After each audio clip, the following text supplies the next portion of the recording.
विपक्षियों को लग रहा था कि हाथी शांत है, लेकिन वे भूल गए कि शेर और हाथी जब कदम पीछे खींचते हैं तो वह हार नहीं, बल्कि एक बहुत बड़ी छलांग की तैयारी होती है। उत्तर प्रदेश की राजनीति में सालों से जमीन पर रहकर बदलाव की इबारत लिखने वाली बहुजन समाज पार्टी ने इस बार चुपचाप एक ऐसी बिसात बिछा दी है जिसने बड़े बड़े राजनीतिक पंडितों के गणित को फेल कर दिया है। हवा का रुख देखकर राजनीति करने वाले लोग टीवी स्टूडियो में बैठकर चाहे जो दावे कर रहे हों, लेकिन गांव की चौपालों से लेकर कस्बों की गलियों तक के भीतर ही भीतर एक नई लहर अंगड़ाई ले रही है।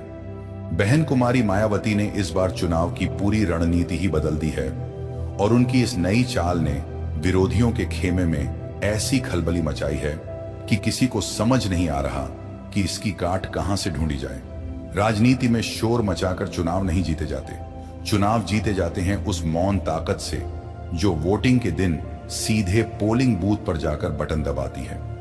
बसपा का यही वह कोर वोटर है जो कभी चिल्लाता नहीं, कभी टीवी पर आकर बहस नहीं करता, लेकिन जब वह नीले झंडे के नीचे एकजुट होता है तो दिल्ली से लेकर लखनऊ तक के सिंहासन डोल जाते हैं। इस बार बहन जी ने अपनी उसी पुरानी और सबसे भरोसेमंद ताकत को एक नए रंग रूप और नए तेवर के साथ मैदान में उतार दिया है।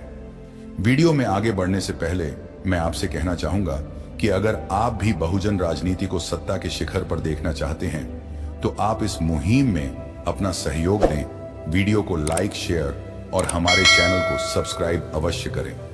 तो चलिए वीडियो को शुरू करते हैं। अक्सर कहा जाता है कि बहुजन समाज पार्टी की राजनीति केवल रैलियों और बड़े बड़े मंचों तक सीमित रहती है, लेकिन इस बार की रणनीति देखकर बड़े बड़े विश्लेषक दांतों तले उंगली दबा रहे हैं। इस बार रणनीति बड़ी बड़ी हवाई बातों की नहीं है, बल्कि सीधे जमीन पर उतरकर एक एक वोटर के दिल को छूने की है। बहन जी ने इस बार अपनी पूरी ताकत को विकेंद्रीकृत कर दिया है, यानी अब फैसले सिर्फ ऊपर से नहीं हो रहे, बल्कि गांव के आखिरी कोने में बैठे कार्यकर्ता की राय को तवज्जो दी जा रही है।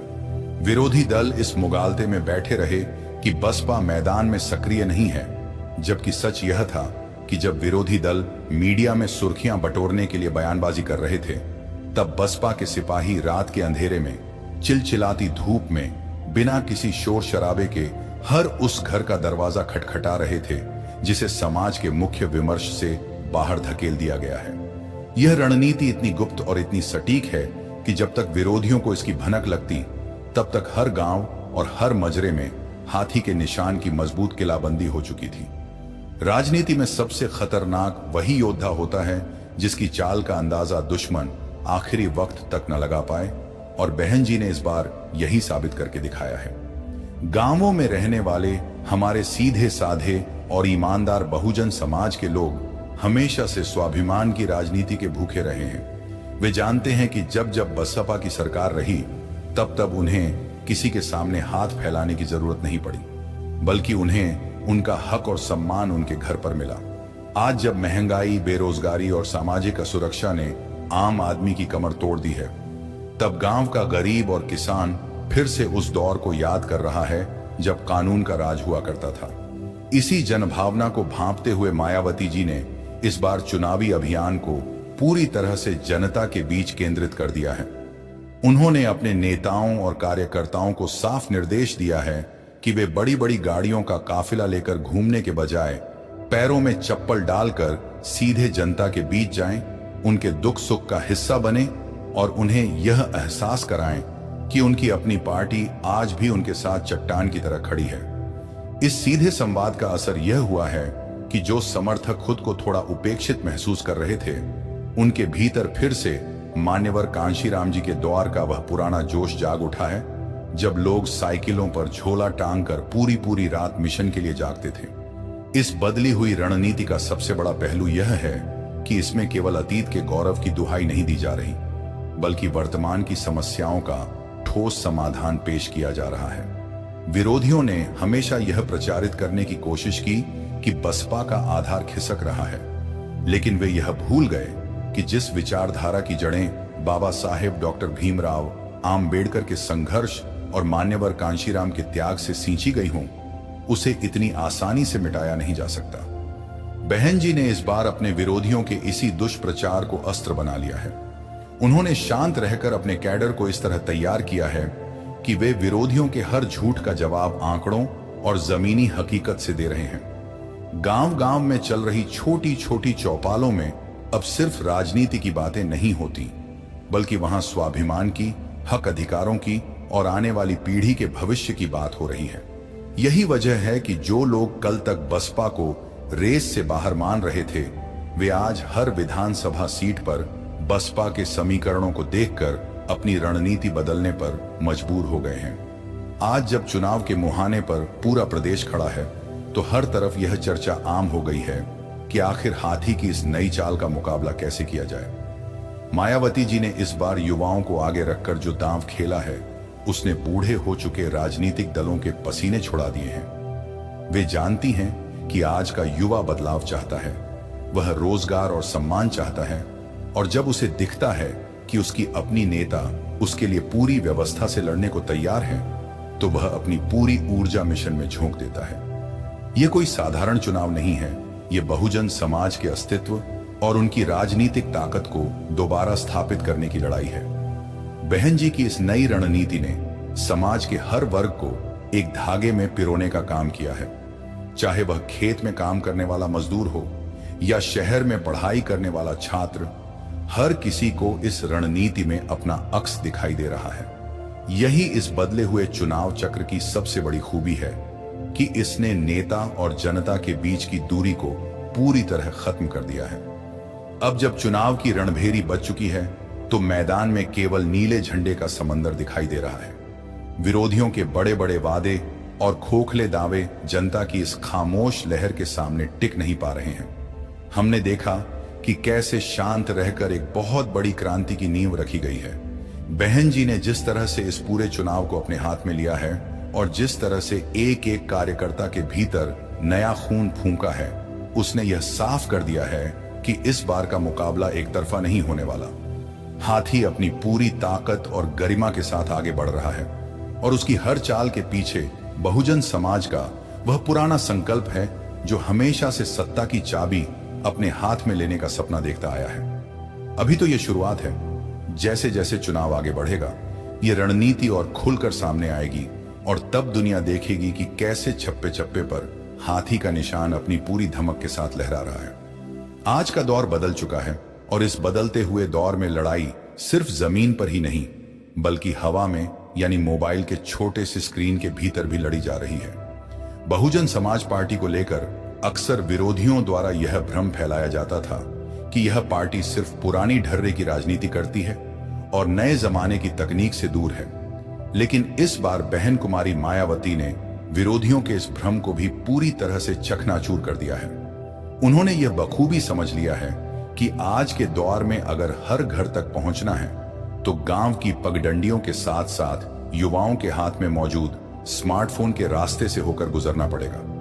यही वजह है कि इस बार बसपा ने एक ऐसी डिजिटल आर्मी और यूथ ब्रिगेड तैयार की है जिसने सोशल मीडिया के बड़े बड़े महारथियों को घुटने टेकने पर मजबूर कर दिया है।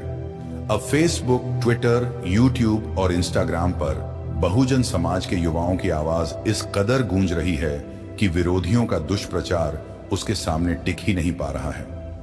पहले जो युवा अपनी बात रखने में संकोच करते थे या जिन्हें अपनी बात कहने का सही मंच नहीं मिलता था, आज वे अपनी पूरी ताकत और जोश के साथ पार्टी के रीढ़ की हड्डी बनकर उभरे हैं। गांव गांव में रहने वाले हमारे नौजवान भाई बहन आज सिर्फ खेती किसानी या मजदूरी तक सीमित नहीं हैं। उनके हाथों में भी अब देश की सबसे बड़ी ताकत यानी सूचना और तकनीक का हथियार आ चुका है। बहन जी ने इसी युवा ऊर्जा को मिशन के साथ जोड़ने के लिए एक बहुत बड़ा अभियान चलाया है। इस बार सोशल मीडिया पर कोई भाड़े के लोग या बड़ी बड़ी कंपनियों के मैनेजर बसपा का प्रचार नहीं कर रहे हैं, बल्कि गांव के सीधे साधे पढ़े लिखे और जागरूक लड़के लड़कियां खुद अपने मोबाइल से वीडियो बना रहे हैं, रील्स तैयार कर रहे हैं और बाबा साहेब व मान्यवर कांशीराम जी के विचारों को जन जन तक पहुंचा रहे हैं। जब समाज का अपना ही कोई लड़का अपनी भाषा में, अपनी बोली में सरकार की कमियों को उजागर करता है और बसपा शासन काल की खूबियों को गिनाता है, तो उसका असर सीधे दिल पर होता है। यही कारण है कि आज हाथ में स्मार्टफोन और दिल में हाथी का नारा हर नौजवान की जुबान पर चढ़ गया है। इस डिजिटल क्रांति ने उन लोगों के मुंह पर करारा तमाचा मारा है जो सोचते थे कि बसपा के लोग तकनीक के मामले में पीछे छूट जाएंगे। इस नई रणनीति के तहत पार्टी ने हर विधानसभा और हर सेक्टर स्तर पर तकनीकी रूप से मजबूत युवाओं की टोलियां बनाई हैं। ये टोलियां 24 घंटे सक्रिय रहती हैं और जैसे ही कोई विपक्षी दल बहुजन समाज या पार्टी के खिलाफ कोई गलत अफवाह उड़ाने की कोशिश करता है, ये युवा तुरंत सच के साथ, आंकड़ों के साथ सोशल मीडिया पर आक्रामक हो जाते हैं। अब वो जमाना चला गया जब लोग बसपा के बारे में कुछ भी झूठ बोलकर निकल जाते थे और हमारी बात दबा दी जाती थी। आज का बहुजन युवा इतना सजग हो चुका है कि वह आंख में आंख डालकर बात करता है और विरोधियों के हर झूठ की धज्जी उड़ा देता है। यह जो नया तेवर और नई आक्रामकता आई है, इसने जमीन पर काम करने वाले बुजुर्ग और अनुभवी कार्यकर्ताओं को भी एक नई ऊर्जा से भर दिया है। अब बुजुर्गों का तजुर्बा और युवाओं का यह डिजिटल जोश मिलकर एक ऐसी अजेय शक्ति बन चुके हैं जिसका मुकाबला करना किसी भी विरोधी दल के बस की बात नहीं रह गई है। इस यूथ ब्रिगेड की सबसे बड़ी खासियत यह है कि यह सिर्फ इंटरनेट तक सीमित नहीं है। ये वो नौजवान हैं जो सुबह उठकर खेतों में भी काम करते हैं, कॉलेजों में पढ़ाई भी करते हैं और शाम को चौपालों में बैठकर लोगों को यह समझाते हैं कि उनके वोट की कीमत क्या है। वे लोगों को बताते हैं कि कैसे सोशल मीडिया के जरिए उनके हकों को दबाने की साजिश रची जा रही है और कैसे उन्हें खुद अपनी आवाज बुलंद करनी होगी। इस डिजिटल युग में नैरेटिव यानी माहौल बनाने का खेल बहुत बड़ा होता है और इस बार बसपा के युवाओं ने माहौल बनाने का यह खेल विरोधियों के हाथ से छीन लिया है। अब जब आप सुबह उठकर अपना मोबाइल खोलते हैं तो आपको नीले झंडे की शान, बहन जी के ऐतिहासिक फैसले और बहुजन महापुरुषों के विचार सबसे ऊपर दिखाई देते हैं। यह कोई अचानक हुआ चमत्कार नहीं है, बल्कि इसके पीछे बहन जी की वह दूरदर्शी सोच है जिसके तहत उन्होंने युवाओं को आगे आने और जिम्मेदारी संभालने का आह्वान किया था। आज जब हर तरफ इस डिजिटल आर्मी की चर्चा हो रही है तो सबसे ज्यादा परेशानी उन लोगों को हो रही है जो खुद को सोशल मीडिया का बेताज बादशाह समझते थे। उन्हें लगता था कि वे पैसे के दम पर और बड़ी बड़ी पीआर एजेंसियों को लगाकर जनता को गुमराह कर लेंगे, लेकिन वे यह भूल गए कि पैसे से खरीदे गए लोग कभी भी उस वैचारिक निष्ठा का मुकाबला नहीं कर सकते जो बाबा साहेब के मिशन से पैदा होती है। बसपा का एक एक युवा कार्यकर्ता बिना किसी लालच के सिर्फ अपने समाज के मान सम्मान और स्वाभिमान की खातिर दिन रात इंटरनेट पर और जमीन पर पसीना बहा रहा है। जब इस तरह का जज्बा किसी आंदोलन में शामिल हो जाता है तो उसे दुनिया की कोई भी ताकत रोक नहीं सकती। यही वजह है कि आज बड़े बड़े टीवी चैनलों की बहसों से ज्यादा असर गांव के एक साधारण से लड़के के मोबाइल वीडियो का हो रहा है जिसे लाखों लोग देख रहे हैं और उस पर भरोसा कर रहे हैं। इस भाग में हमने साफ देखा कि कैसे बसपा ने वक्त की नब्ज को पहचानते हुए अपनी पूरी संचार व्यवस्था को बदल डाला है। अब हाथी का निशान सिर्फ दीवारों पर रंगा हुआ नहीं दिखता, बल्कि वह हर उस नागरिक के मोबाइल स्क्रीन पर धड़क रहा है जो बदलाव चाहता है। युवाओं का यह हुजूम और उनकी यह डिजिटल हुंकार इस बात का साफ संकेत है कि बहुजन समाज की आने वाली पीढ़ी अपने अधिकारों को लेकर कितनी गंभीर है। वे समझ चुके हैं कि अगर सत्ता की चाबी पानी है तो हर मोर्चे पर आगे रहना होगा। बहन जी के कुशल निर्देशन में तैयार हुई यह यूथ ब्रिगेड अब पूरी तरह से मैदान मार चुकी है और इसकी धमक से विरोधियों के खेमे में सन्नाटा पसरा हुआ है। इंटरनेट के इस हाईवे से लेकर गांव की धूल भरी पगडंडियों तक हर तरफ इस बार युवाओं का एक ही संकल्प गूंज रहा है कि अब किसी के बहकावे में नहीं आना है और अपने हाथी के निशान को छप्पे छप्पे पर लहराकर ही दम लेना है। बड़ी बड़ी रैलियां करना, आसमान में हेलीकॉप्टर उड़ाना और टीवी कैमरों के सामने भारी भरकम भीड़ दिखाना बहुत आसान होता है, लेकिन चुनाव रैलियों की भीड़ से नहीं बल्कि पोलिंग बूथ के भीतर पड़ने वाले शांत वोटों से जीता जाता है। बहन कुमारी मायावती ने इस बार इसी बुनियादी हकीकत को अपनी रणनीति का सबसे बड़ा हथियार बनाया है। उन्होंने इस बार अपनी पूरी चुनावी मशीनरी को चकाचौंध वाले बड़े शहरों से समेटकर सीधे गांव के आखिरी मजरों और टोलों में झोंक दिया है। इसी को कहते हैं असली माइक्रो मैनेजमेंट और बूथ स्तर की अभेद्य किलाबंदी। विरोधी दल इस फिराक में रहे कि जब चुनाव की तारीखें आएंगी तब वे करोड़ों रुपए पानी की तरह बहाकर माहौल बदल देंगे। लेकिन वे यह भांप ही नहीं पाए कि बसपा ने चुपचाप जमीन के भीतर एक ऐसी मजबूत दीवार खड़ी कर दी है जिसे तोड़ पाना नामुमकिन है। इस बार बहन जी का सीधा आदेश है कि बड़े बड़े मंच सजाकर भाषण देने के बजाय नेता कार्यकर्ता सीधे वोटरों के आंगन में बैठें। अब गांवों में कोई तामझाम नहीं होता, बल्कि पीपल के पेड़ के नीचे या किसी गरीब के दरवाजे पर बिछी टाट पट्टी पर बैठकर कैडर कैंप लगाए जा रहे हैं। इन कैंपों में कोई चुनावी जुमलेबाजी नहीं होती, बल्कि बहुत ही सहज और सरल भाषा में लोगों को उनके अधिकारों के प्रति जगाया जा रहा है। इस गांव चलो अभियान का असर यह हुआ है कि जो वोटर पहले अपने रोजमर्रा के कामों में व्यस्त रहने के कारण राजनीति से थोड़ा दूर हो गया था, वह आज खुद को इस चुनावी प्रक्रिया का मालिक समझने लगा है। बसपा के सेक्टर और बूथ स्तर के कार्यकर्ता हर रोज सुबह सुबह झोला टांग कर निकलते हैं और एक एक घर का दरवाजा खटखटाते हैं। वे सिर्फ वोट मांगने नहीं जाते, बल्कि वे उस परिवार के दुख सुख की खबर लेते हैं, बुजुर्गों के पैर छूकर आशीर्वाद लेते हैं और घर के नौजवानों से उनके भविष्य पर बात करते हैं। जब गांव के किसी गरीब परिवार के दरवाजे पर कोई नेता या कार्यकर्ता इतनी सादगी से आकर बैठता है, तो बरबस ही उसे बसपा शासनकाल का वह दौर याद आ जाता है जब उनके स्वाभिमान की रक्षा सीधे लखनऊ से होती थी। विरोधियों ने हमेशा यह कोशिश की कि हमारे समाज को जातियों और उपजातियों में बांटकर कमजोर कर दिया जाए, लेकिन इस बूथ स्तर की किलाबंदी ने विरोधियों की उस विभाजनकारी नीति को पूरी तरह से फेल कर दिया है। आज बूथ स्तर पर जो समितियां बनी हैं, उनमें समाज के हर तबके के वफादार और जुझारू लोगों को शामिल किया गया है, जिससे आपसी भाईचारा और मजबूत हुआ है। एक बूथ 5 यूथ और हर घर दस्तक जैसी रणनीतियों ने इस बार चुनाव का पूरा नक्शा ही बदल दिया है।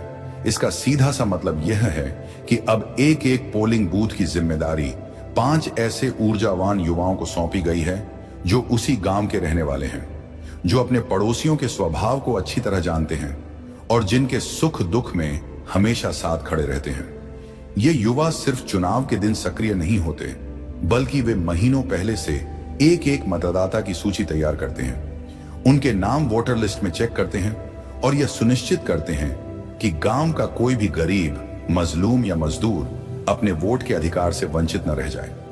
अक्सर देखा जाता था कि चुनाव के दिन अमीर और रसूखदार लोग गरीबों को डरा धमकाकर या बहला फुसलाकर उनके वोट डलवा लेते थे या उन्हें बूथ तक पहुंचने ही नहीं देते थे।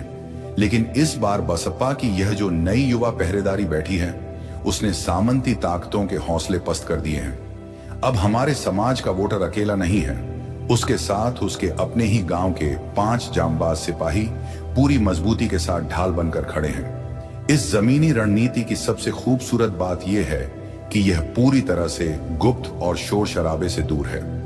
जब विपक्षी दल अखबारों में बड़े बड़े विज्ञापन देकर अपनी झूठी वाहवाही बटोर रहे होते हैं, ठीक उसी समय बसपा की टोलियां रात के सन्नाटे में लालटेन और मोबाइल की रोशनी के सहारे दलित बस्तियों, पिछड़ों के मजरों और अल्पसंख्यकों के मोहल्लों में बैठकें कर रही होती हैं। इन बैठकों में मान्यवर कांशीराम जी के उन पुराने सिद्धांतों को याद किया जाता है जिन्होंने हमें सिखाया था कि जब तक हमारे पास राजनीतिक ताकत नहीं होगी, तब तक हमारी समस्याओं का कोई स्थायी समाधान नहीं हो सकता। इन बैठकों का असर सीधे दिल पर होता है, क्योंकि यहाँ कोई बाहरी व्यक्ति आकर भाषण नहीं झाड़ता, बल्कि गांव का ही कोई पढ़ा लिखा नौजवान बाबा साहेब के संघर्षों की कहानी सुनाता है। यह संवाद इतना स्वाभाविक और सच्चा है कि इसे सुनने के बाद गांव का कोई भी व्यक्ति विरोधियों के लालच या बहकावे में आने को तैयार नहीं होता। विरोधी दल आज भी इसी सोच में डूबे हैं कि आखिर बसपा का यह वोटर इतनी खामोशी से क्या खिचड़ी पका रहा है। उन्हें समझ नहीं आ रहा कि जिस हाथी को वे कमजोर मान रहे थे, उसने पूरे सूबे के एक एक बूथ पर अपनी इतनी मजबूत घेराबंदी कैसे कर ली। असल में वे यह भूल गए कि बहुजन समाज का कैडर कोई भाड़े की भीड़ नहीं है जिसे पैसे देकर रैलियों में बुलाया जाए। यह तो एक विचार है, एक आंदोलन है जो कभी थमता नहीं है। बहन जी ने इस बार अपने इसी अनुशासित कैडर को पूरी छूट दे दी है कि वे अपने अपने स्तर पर सूझबूझ से काम लें और स्थानीय स्तर पर आ रही हर चुनौती का डटकर मुकाबला करें। इसी का नतीजा है कि आज हर गांव में एक अलग ही आत्मविश्वास देखने को मिल रहा है। लोगों को अब किसी बड़े नेता के आने का इंतजार नहीं रहता। वे खुद अपने स्तर पर चंदा इकट्ठा करते हैं, नीले झंडे सिलवाते हैं और अपने गांव की सीमाओं पर हाथी का निशान टांग देते हैं। इस भाग में हमने देखा कि कैसे बसपा ने इस बार हवाई किलों को छोड़कर पूरी तरह से जमीन को पकड़ लिया है। राजनीति के इस खेल में जीत उसी की होती है जिसका बूथ सबसे मजबूत होता है, और इस बार बहन जी ने एक एक बूथ को किले में तब्दील कर दिया है। विरोधियों की बड़ी बड़ी गाड़ियां और हेलीकॉप्टर इस जमीनी चक्रव्यूह को भेदने में पूरी तरह नाकाम साबित हो रहे हैं। गांव की गलियों से लेकर खेतों की मैदानों तक हर जगह बसपा के सिपाही मुस्तैदी से डटे हुए हैं। यह खामोश किलाबंदी इस बात का खुला ऐलान है कि जब वोटिंग की पेटी खुलेगी तो विरोधियों के सारे हवाई दावे धरे के धरे रह जाएंगे। बहुजन समाज ने इस बार चुपचाप अपने घर की चौखट पर ही यह कसम खा ली है कि चाहे कितनी भी रुकावटें आएं, चाहे विरोधी कितना भी जाल बुने, वे अपने पैरों को डिगने नहीं देंगे और पोलिंग बूथ पर पहुंचकर अपने हाथी के निशान के सामने वाला बटन दबाकर ही दम लेंगे। राजनीति में समीकरण बनते और बिगड़ते रहते हैं, लेकिन जो सामाजिक समीकरण समाज के सबसे निचले पायदान पर खड़े व्यक्ति को केंद्र में रखकर बनाया जाता है, उसे कोई भी चक्रव्यूह तोड़ नहीं सकता। बहन कुमारी मायावती ने इस बार चुनाव में जो नया सोशल इंजीनियरिंग का फॉर्मूला उतारा है, उसने विरोधियों के बड़े बड़े रणनीतिकारों के होश उड़ा दिए हैं। अक्सर विपक्षी दल ये दुष्प्रचार करते थे कि बहुजन समाज पार्टी सिर्फ एक सीमित दायरे की राजनीति करती है, लेकिन बहन जी ने इस बार सर्वजन के हित के साथ बहुजन के कोर आधार को जोड़कर एक ऐसा मजबूत सामाजिक ताना बाना बुन दिया है जिसकी काट किसी के पास नहीं है। इस बार का फॉर्मूला केवल हवाई गठबंधन का नहीं है, बल्कि यह जमीन पर रहने वाले शोषितों, पिछड़ों, अकलियत यानी अल्पसंख्यकों और समाज के न्यायप्रिय लोगों की आत्मा का मिलन है। जब समाज के ये सारे अंग एक साथ आकर नीले झंडे के नीचे खड़े होते हैं तो एक ऐसी ताकत पैदा होती है जो सत्ता के अहंकार को पलक झपकते ही मिट्टी में मिला देती है। इस नई रणनीति के तहत टिकटों के बंटवारे से लेकर संगठन के पदों तक में जिस तरह का संतुलन बनाया गया है, उसने जमीनी कार्यकर्ताओं के भीतर एक नया भरोसा पैदा किया है।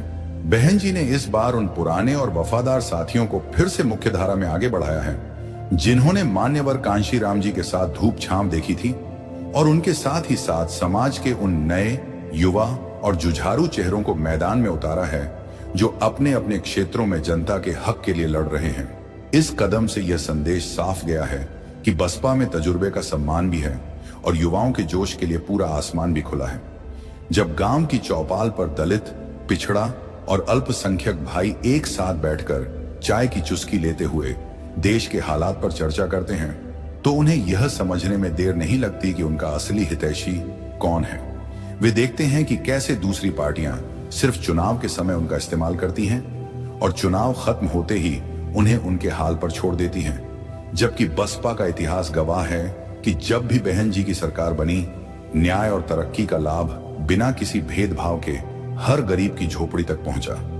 दलित, पिछड़ा, अल्पसंख्यक का यह जो नया और अटूट गठजोड़ा इस बार जमीन पर दिखाई दे रहा है, वह किसी मजबूरी का सौदा नहीं है, बल्कि वह समान दर्द और समान अधिकारों की चेतना से उपजा है। आज जब महंगाई और बेरोजगारी की मार सबसे ज्यादा इसी वर्ग पर पड़ रही है, जब सरकारी नौकरियों और शिक्षा के अवसरों को खत्म करने की साजिशें रची जा रही हैं, तब इस समाज को याद आता है कि बाबा साहेब डॉक्टर आंबेडकर ने उन्हें जो संवैधानिक अधिकार दिए थे, उनकी सच्ची पहरेदार सिर्फ और सिर्फ बहन जी ही हैं। गांव का किसान हो या शहर का छोटा दुकानदार, हर कोई आज असुरक्षा के माहौल से तंग आ चुका है और वह उस दौर को शिद्दत से याद कर रहा है जब उत्तर प्रदेश में अपराधियों के हौसले पस्त थे और आम आदमी चैन की नींद सोता था।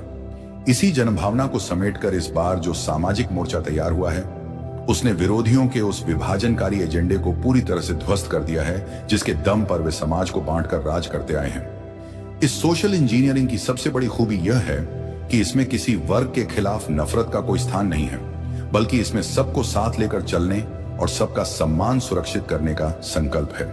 मान्यवर कांशीराम जी हमेशा कहते थे कि जो समाज अपनी राजनीतिक ताकत को नहीं पहचानता, वह कभी भी हुक्मरान नहीं बन सकता। इसी महान विचार को आगे बढ़ाते हुए मायावती जी ने इस बार समाज के हर उस तबके को उसकी आबादी और उसकी हिस्सेदारी के हिसाब से प्रतिनिधित्व दिया है, जिसे मुख्य धारा की राजनीति में हमेशा नजरअंदाज किया जाता रहा। जब एक आम और साधारण परिवार के व्यक्ति को हाथी का निशान देकर मैदान में उतारा जाता है तो पूरा समाज उसे अपना चुनाव मानकर अपनी पूरी ताकत झोंक देता है। यही वजह है कि इस बार चुनाव का माहौल किसी एक प्रत्याशी की साख पर नहीं, बल्कि पूरे बहुजन समाज के मान सम्मान की साख पर लड़ा जा रहा है। विरोधी दल इस मजबूत सामाजिक गठजोड़ को देखकर अंदर से बेहद डरे हुए हैं। वे कभी साम दाम दंड भेद लगाकर इसे तोड़ने की कोशिश करते हैं, तो कभी मीडिया के जरिए तरह तरह की अफवाहें फैलाते हैं। लेकिन इस बार का बहुजन समाज पूरी तरह से जागरूक हो चुका है। वह जान चुका है कि विरोधियों की मीठी बातों के पीछे हमेशा उनका स्वार्थ छिपा होता है। अब गांव का नौजवान अपने बुजुर्गों को समझाता है और बुजुर्ग अपने अनुभवों से युवाओं का मार्गदर्शन करते हैं कि हमारी असली ताकत हमारी एकजुटता में है। जब तक हम बिखरे रहेंगे तब तक हमारा शोषण होता रहेगा, और जिस दिन हम इस नीले झंडे के नीचे एक हो गए, उस दिन दिल्ली से लेकर लखनऊ तक की हुकूमत को हमारे सामने झुकना ही पड़ेगा। यह चेतना इस बार किसी के रोके नहीं रुक रही है। इस भाग में हमने देखा कि कैसे बहन जी के इस नए और अचूक सामाजिक फॉर्मूले ने सूबे की सियासत का पूरा समीकरण ही उलट पुलट कर रख दिया है। यह सोशल इंजीनियरिंग केवल चुनाव जीतने का गणित नहीं है, बल्कि यह समाज के दबे कुचले लोगों को सत्ता के शीर्ष तक पहुंचाने का एक पवित्र आंदोलन है। विरोधियों के पास धनबल हो सकता है, बाहुबल हो सकता है, लेकिन बसपा के पास जनबल और वैचारिक निष्ठा की वह अटूट पूंजी है जिसका कोई मुकाबला नहीं कर सकता। हवा का रुख पूरी तरह से बदल चुका है और समाज का यह अटूट भाईचारा इस बात का साफ गवाह है कि इस बार जब जनता अपने घरों से निकलेगी तो वह किसी के बहकावे में आए बिना अपने सुनहरे भविष्य और आने वाली पीढ़ियों के स्वाभिमान की खातिर एकजुट होकर सिर्फ और सिर्फ हाथी के निशान पर अपनी मुहर लगाएगी। लखनऊ के ऐतिहासिक गलियारों से लेकर दिल्ली के सत्ता के गलियारों तक इस समय अगर किसी एक नाम की गूंज सबसे ज्यादा सुनाई दे रही है तो वह है बहन कुमारी मायावती। जब कोई आंदोलन जमीन की धूल से उठकर जनता के दिलों में समा जाता है तो उसे दुनिया की कोई भी ताकत रोक नहीं सकती। बहुजन समाज पार्टी की यह नई और बदली हुई रणनीति अब अपने अंतिम और सबसे निर्णायक दौर में पहुंच चुकी है, जहां समर्थकों का जोश और संकल्प एक महासागर की तरह उमड़ रहा है। विरोधी दलों ने अपने सारे तीर आजमा कर देख लिए, मीडिया के बड़े बड़े मंचों से भ्रम फैलाने की लाख कोशिशें कर लीं, लेकिन जब जनता खुद किसी आंदोलन की कमान अपने हाथों में ले लेती है तो सारे झूठे नैरेटिव ताश के पत्तों की तरह ढह जाते हैं। आज उत्तर प्रदेश के कोने कोने से जो आवाज उठ रही है वह केवल सत्ता परिवर्तन की आवाज नहीं है, बल्कि वह बहुजन समाज के उस खोए हुए स्वाभिमान और राजनीतिक वजूद को दोबारा हासिल करने की हुंकार है, जिसके लिए मान्यवर कांशीराम जी ने अपना पूरा जीवन साइकिल पर गुजार दिया था। गांव की पगडंडियों से लेकर शहरों के चौराहों तक हर तरफ नीले झंडों का जो हुजूम दिखाई दे रहा है वह इस बात का साफ संकेत है कि हाथी अब अपनी पूरी धमक के साथ आगे बढ़ चुका है। इतिहास गवाह है कि हाथी जब अपनी चाल बदलता है तो बड़े बड़े सूरमाओं के सिंहासन डोल जाते हैं। इस बार समर्थकों ने केवल वोट देने का मन नहीं बनाया है, बल्कि उन्होंने इस चुनाव को अपनी आने वाली पीढ़ियों के भविष्य की लड़ाई मान लिया है। गांव गांव में बुजुर्ग महिलाएं, नौजवान युवा और दिन रात हाड़ तोड़ मेहनत करने वाले मजदूर भाई बहन आज एक ही संकल्प के साथ खड़े हैं कि इस बार किसी भी कीमत पर अपनी ताकत बिखरने नहीं देनी है। जब विरोधी दल आपसी नफरत और खोखले वादों की राजनीति में उलझे हुए हैं, ठीक उसी समय बसपा का शांत और अनुशासित कैडर बाबा साहेब डॉक्टर भीमराव अंबेडकर के शिक्षित बनो, संगठित रहो और संघर्ष करो के महामंत्र को जमीन पर सच करके दिखा रहा है। यह कोई साधारण राजनीतिक लहर नहीं है, यह एक सामाजिक पुनर्जागरण है जिसने अमीर गरीब और ऊंच नीच की खाइयों को पाटकर सबको एक सूत्र में पिरो दिया है। इस पूरे चुनावी अभियान के दौरान बहन जी ने जिस संयम, दूरदर्शिता और मजबूत नेतृत्व का परिचय दिया है, उसने समर्थकों के भीतर एक नया आत्मबल फूंक दिया है। जब लोग देखते हैं कि उनकी नेता बिना किसी दबाव के पूरी ताकत के साथ शोषितों और वंचितों के हक के लिए चट्टान की तरह खड़ी है, तो समर्थकों का हौसला भी दोगुना हो जाता है। आज सूबे का हर वो इंसान जो अमन चैन चाहता है, जो चाहता है कि कानून का राज हो और हर गरीब को बिना किसी सिफारिश के न्याय मिले, वह बसपा शासनकाल के उन सुनहरे दिनों को याद कर रहा है। लोग खुलेआम कह रहे हैं कि सरकारें बहुत आईं और गईं, लेकिन जो सुरक्षा, जो सम्मान और जो विकास कार्य बहन जी के मुख्यमंत्री रहते हुए उसकी मिसाल पूरे देश में कहीं और नहीं मिलती। इसी अटूट भरोसे के दम पर आज पार्टी का एक एक सिपाही अपनी पूरी ऊर्जा के साथ मैदान मार चुका है और विरोधियों के खेमे में इस खामोश इनकलाब को देखकर सन्नाटा पसरा हुआ है। अब वह समय आ गया है जब महीनों की मेहनत, रातों की जाग कर की गई बैठकें और बूथ स्तर की किलाबंदी अपना रंग दिखाने वाली है।